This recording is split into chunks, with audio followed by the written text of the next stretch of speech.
ప్రేక్షకులకు నమస్కారం అండి.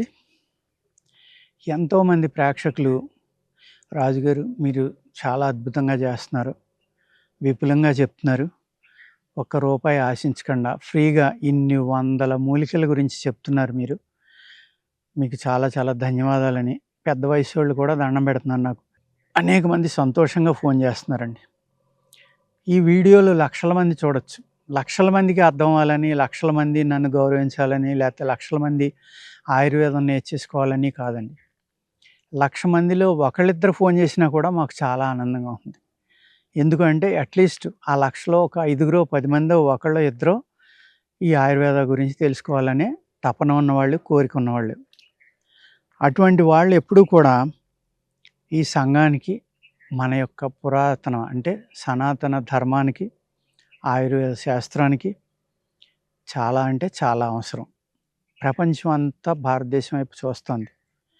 కరోనా వచ్చినప్పుడు కనీసం ఇండియాలో ఒక 70 కోట్లు చచ్చిపోతారు, 100 కోట్లు చచ్చిపోతారు. వాళ్ళకి శుభ్రంగా ఉండటం తెలీదు, వాళ్ళకి హైజీనిక్గా ఉండటం తెలీదు, వాళ్ళకి తిండి తినటం తెలీదు. ఈ విధంగా ఎంతోమంది కామెంట్ చేశారు. నేను ఇదే విషయాన్ని అనేక వీడియోల్లో చెప్పాను, మళ్ళీ చెప్తున్నాను ఈరోజు. కానీ మన యొక్క సిస్టంలోనే ఆ హైజీనిక్ అనేది ఉందండి. ఏదో సిమెంట్లో తిరిగేసి, మట్టి తాలకుండా బాడీకి చేసేసి, చీమల్ని చంపేసి, దోమల్ని చంపేసి, ఈగల్ని చంపేసి, బొద్దింకల్ని చంపేసి, బల్లిని చంపేసి, ఇవన్నీ కూడా ప్రకృతిలో ఒక అద్భుతమైన భాగం ఇది. సపోజు మన ఇండియాలో ఉన్న 140 కోట్లు ఉంటారేమో ఇప్పుడు, ఇంకా ఎక్కువ ఉంటారు. వాళ్ళందరూ కూడా బాత్రూంలో మానేసి రోడ్డు పక్కన టూకెళ్ళడం మొదలుపెట్టారనుకోండి, ఆ పురుగులు, ఆ ఈగలు, ఆ క్రిములు వచ్చి దాన్ని తినలేదనుకోండి, ఒక వారంలో ఎక్కడ చూసినా మలమే ఉంటుంది దేశం అంతా. ఆ కంపుకు మనం చచ్చిపోతాం, అనేక జబ్బులు వచ్చేస్తాయి. అంటే ఒకప్పుడు అదే విధంగా ఉండేది, ఒక 70 కోట్లు, 60 కోట్లు, 100 కోట్లు ఉన్నప్పుడు. కానీ అప్పుడు ఈ టాయిలెట్స్, ఈ సిస్టమ్ మనకు లేదు కదండి. ఊరు బయటికి వెళ్ళేవాళ్ళం. అలా వెళ్ళడం వల్ల ఏమయ్యేది, అంత షిట్ని కూడా అయ్యి తినేసి మళ్ళీ శుభ్రంగా చేసి ఎంత అద్భుతమైన వర్క్ని అవి చేస్తున్నాయండి. వాటిని చంపేయడం వల్ల ఏమవుతుంది, ఇప్పుడు అట్లా అవసరం తగ్గిపోయిందని అనుకుంటున్నాం, కాదు. ఒక మనిషి చనిపోయిన తర్వాత కొన్ని గంటల్లోనే మన రక్తం అనేది నీళ్ల కింద విరిగిపోయి, మన శరీరంలో ఏ అయితే క్రిములు ఉన్నాయో ఆ క్రిములు వెంటనే పురుగుల కింద రూపాంతరం చెంది మన శరీరాన్ని ఆనమాలు కూడా లేకుండా ఓన్లీ ఎముకలు తప్ప మిగిలిన మాంసం, ఈ నీళ్లు, ఎన్నాటిని తీసేసుకుని ఏదైతే విషతుల్యంగా మారిపోయి ఈ ప్రకృతికి విషంగా పరిగణిస్తుందో ఆ విషాన్ని తీసేసి చక్కగా క్లీన్ చేయడానికి ఈ క్రిములు అనేవి పనిచేస్తున్నాయండి.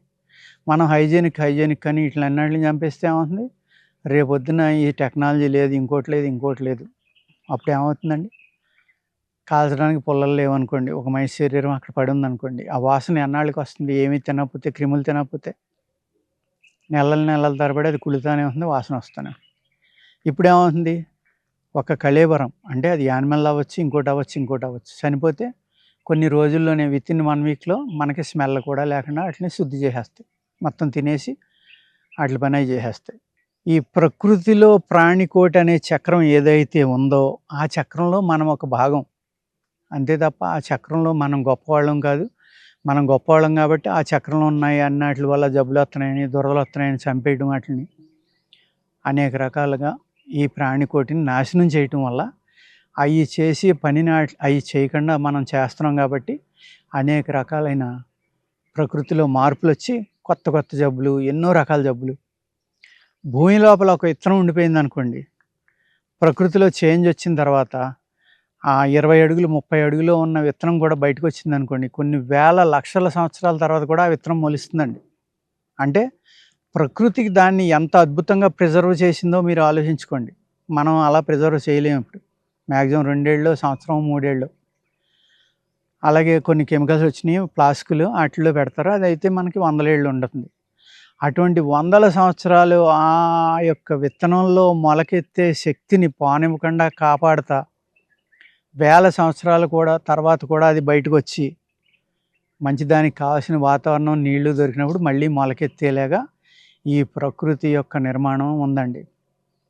మనం కథల్లో చదువుకుంటూ ఉంటాం, కలియుగానికి ఈ మూలికలు ఏవైతే అద్భుతమైన మూలికలు ఉన్నాయో అవి అక్కర్లేదని అర్జునుడు ఖాండవ వన దహనం చేశాడు, కృష్ణుడు చేయిస్తాడు. అక్కడ ఏమవుతుందంటే దేవతలు వీళ్ళు యజ్ఞం చేసిన హవిస్సు తినటం వల్ల, హవిస్సులో సమర్పించిన నెయ్యి యొక్క గాలి వాళ్ళు తీసుకోవడం వల్ల వాళ్ళకి అజీర్తి చేసింది. కాబట్టి మా అజీర్తిని తగ్గించడానికి మీరు ఖాండవ వనాన్ని దహనం చేస్తే ఆ దహనం అయినప్పుడు వచ్చే హవిస్ ఏదైతే ఉందో అది యూనివర్స్లో కలవడం వల్ల మాకు వచ్చిన కడుపు నొప్పి తగ్గిపోతుంది, కాబట్టి దాన్ని తగలబెట్టమన్నారు అనేది ఒక గాథ, పురాణ గాథ. కానీ నేను అనుకునేది ఏంటంటే కలియుగంలో ఉన్న మానవులకి అంత అద్భుతమైన మూలికలు అవసరం లేదు, కాబట్టి ఆ విధంగా దాన్ని క్రియేట్ చేసి ఆ ఖాండవ వనం అనేది దహనం చేశారండి. మళ్ళీ మనకి మానవాళికి నిజంగా వాటిలో అవసరం వచ్చినప్పుడు మానవాళ్ళు పరివర్తన అనేది వచ్చి ఈ ఇరిటేషను, దుర్మార్గాలు అనేక రకాలు చూస్తున్నాం మనం. కులాల మధ్యన చిచ్చులు, మతాల మధ్యన చిచ్చులు, అవన్నీ పోతాయి అనుకున్న టైంకి మళ్ళీ ఆ అద్భుతమైన ఖాండవ ఉండే మూలికలు లాంటివి వాటిలో అంతటా మొలిసండి అవి మానవాళికి సహాయం చేస్తాయి. ఇది డెఫినెట్గా జరిగే విషయం.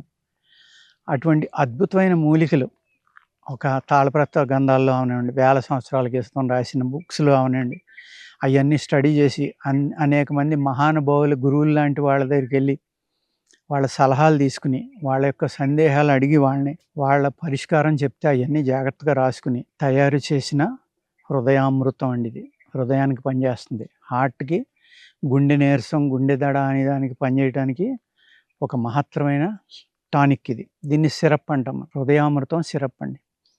చాలా బాగుంటుంది తాగడానికి కూడా. ఎటువంటి చిరాకు కానీ వికారం కానీ ఏమి ఉండదు.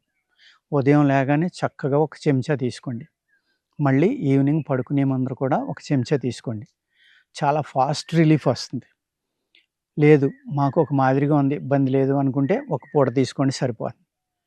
ఈ 2 పూటలా కనుక తీసుకుంటే మీరు ఒక 20-30 ఏళ్ళ నుంచి ఉన్న గుండె నీరసం కానీ, గుండె దడ కానీ, హార్ట్ పాల్పిటేషన్ అంటాం, స్త్రీల్లో 55, 60, 65 సంవత్సరాల వాళ్ళకి ఫిట్స్ కూడా వస్తాయండి.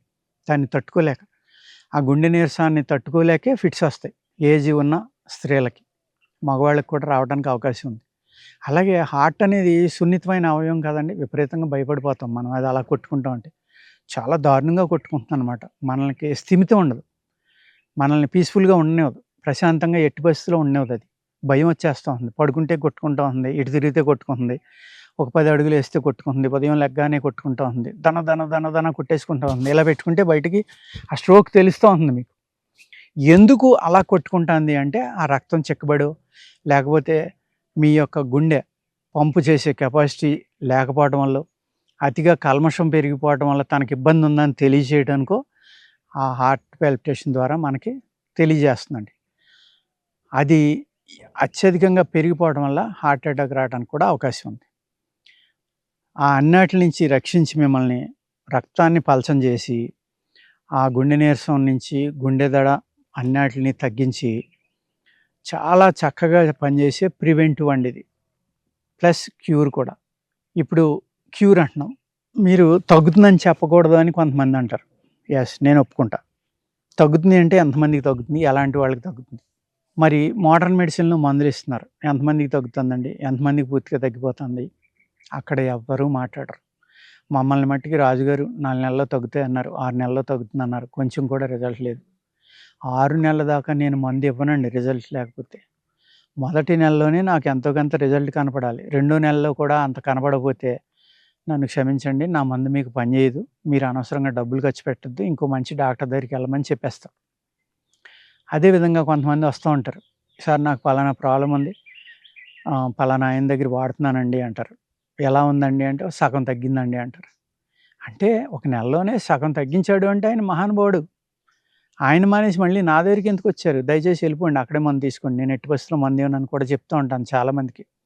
కొంతమంది ఏం చేస్తారు, అక్కడ నెలకి సగం తగ్గింది కదా, ఈయన దగ్గరికి వెళ్తే వారంలో తగ్గిపోతుందేమో, ఇంకోటి దగ్గరికి వెళ్తే 4 రోజుల్లో తగ్గిపోతుందేమో, ఇలా ప్రయోగాలు చేస్తారండి.